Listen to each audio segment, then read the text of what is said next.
ये अंतःकरण, ये आपका मन, ये एक दिन में नहीं बनता, ये एक जन्म में भी नहीं बनता। क्यों कोई मां बहन बचपन से झगड़ालू होती है, ससुराल आएगी और 1 महीना के बाद सास का झोंटा लेकर खींचने लगेगी।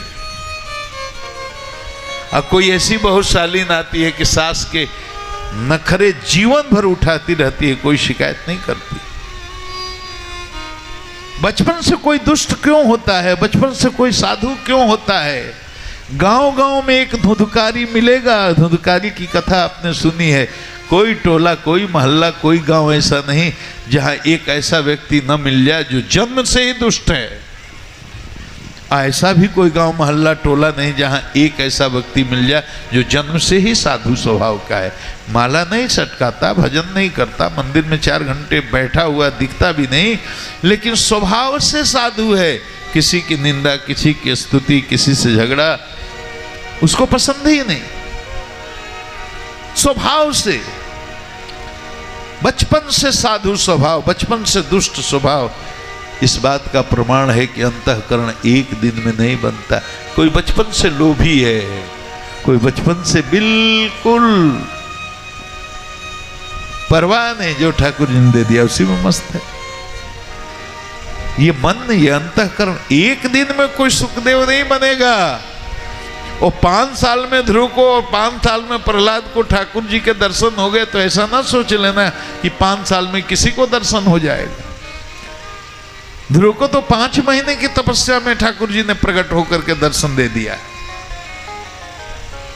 तो इसका मतलब क्या, ये नियम थोड़ी स्थापित हो गया कि 5 महीना जो वृंदावन में तपस्या कर लेगा उसको नारायण का दर्शन हो जाएगा ना।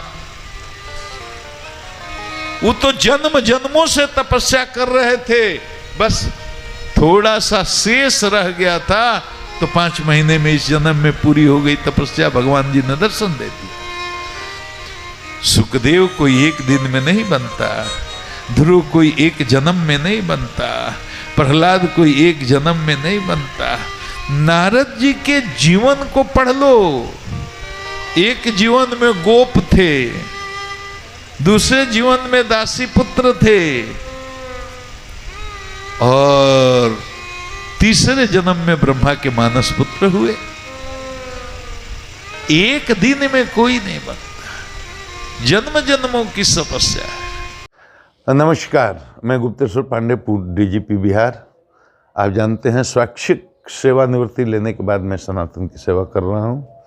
मेरा अनुरोध है आप मुझे फॉलो करें ताकि अधिक से अधिक लोगों तक मेरी बात पहुंच सके और सनातन की सेवा हो सके। नमस्कार।